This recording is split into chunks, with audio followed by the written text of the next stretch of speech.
Do you want to make sure that you don't miss out on the American dream? Then watch this video where I'll go over some things to think about to make sure that you don't. First, hope everybody is having a great 4th of July. Make sure that you don't lose an eye or a finger by exploding fireworks too close to yourself. And so let's dig into it. So first, what is the American dream? I think the American dream is that if you work hard, you will be successful. And ultimately, it's not just about working hard with your labor, but also making sure that your money is working hard for you. I've met a lot of people that are very hard workers, but they have chosen to do different things with their money, and that means that they are not as successful financially as they wanted to be. And so, one thing I learned years ago is returns on labor almost always are less than returns on capital.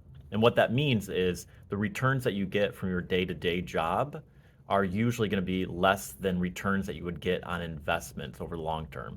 And the reason is there's only so many hours in a day that you can work because you have to eat, you have to sleep, you have to go to the bathroom, while your investments can continue to work 24/7, 365 days a year.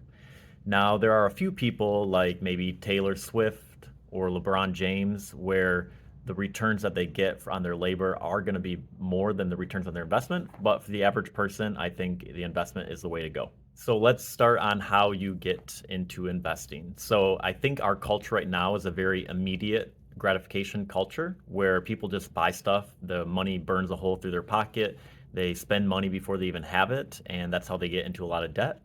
And if you're spending more money than you are making, then you are not going to be able to invest because there will be nothing left over. So this is easier said than done, but the first thing you need to make sure you do is you need to spend less than you earn. And so there's two ways to do that. You can either cut your expenses and spend less, or you can work on increasing your income so that you're earning more. And both of those options, or some of both, will leave you more money left over to invest with. And so let's just show you what some small money over a long period of time can add up to and lead you to be successful. So let's review how a little bit of money over a long period of time can help you achieve the American dream. I Googled time value or future value of money calculator in Google, and there's lots of different options. I like to use this calculator.net, and we can calculate the future value of money. And so there's inputs that you're able to put in. You can play around with this as much as you want. Let's review, let's say somebody is 30 years old and they want to retire or know how much money they're going to have when they turn 60.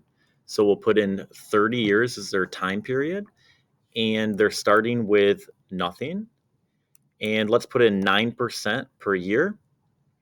And obviously, the stock market varies year to year, so it's not every year making 9%. Some years it's going to be a lot higher, some years it's going to be a lot lower or negative. And so obviously, your results will vary. And so let's put in 6,500 per year, starting at the beginning of the year. So we have 30 years, starting with nothing, 9%, and 6,500 is what they're investing every year. If we review how much that's going to be, it is $965,000, just under $1 million. And you can see that they would have put in over those years $195,000, where the interest, the compounding interest that they made would be around $770,000. And so you can see that the first 5, 10, even the first 15 years, compounding interest really isn't doing a ton of magic, but it's the last 15 years that the compounding interest really starts to jump way up. And so let's do another scenario. Let's say instead of at 30, somebody wanted to wait to do something else with that money. They wanted to wait until they were 40 years old. Well, that would only give them 20 years of compounding interest. We'll keep everything else the same. And if we look at the numbers again, it drops all the way down to $362,000. They would have put in a little less at 130, but they would have made a lot less money in interest, only 232,000. The same is true that the first 5, 10 years, compounding interest really isn't doing its thing, but then the last 10 years jumps way up. And I wanted to review one more scenario with you. Third scenario, let's say parents want to start saving for their kids when they're born. So now instead of 20 or 30 years, they actually have 60 years. We'll start with nothing, keep the interest rate the same. Instead of $6,500 a year, though, let's just do $1,000 a year. So that means the parents would do it for the first 18 years, and then the kid would continue to do $1,000 a year after they turned 18. And let's see how much they would have. You can see $2.1 million. And of that money, they would have invested 60,000. And the interest, the compounding interest, because it has so many years to grow, it actually provides $2 million towards the value of that account. And so they would have only put in 3%, where the compounding interest was 97% of the account.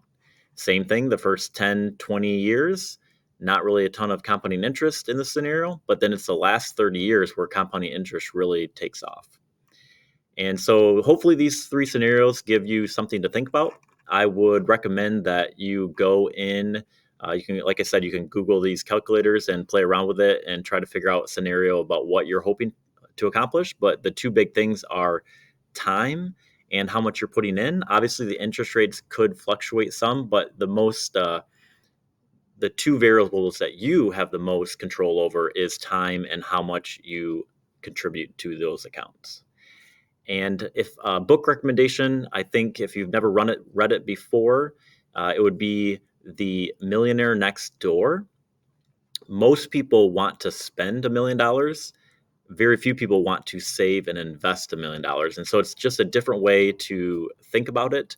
The Millionaire Next Door book digs into what the average millionaire does with their money, how they spend their money. And they're not buying fancy yachts or fancy cars. A lot of them are your next door neighbor who you wouldn't even really think is that wealthy, but because they spend their money wisely, they have that money available to do other things that they want in their life, and they're not in that consumer driven mindset that we're here in America. I think delayed gratification is very beneficial.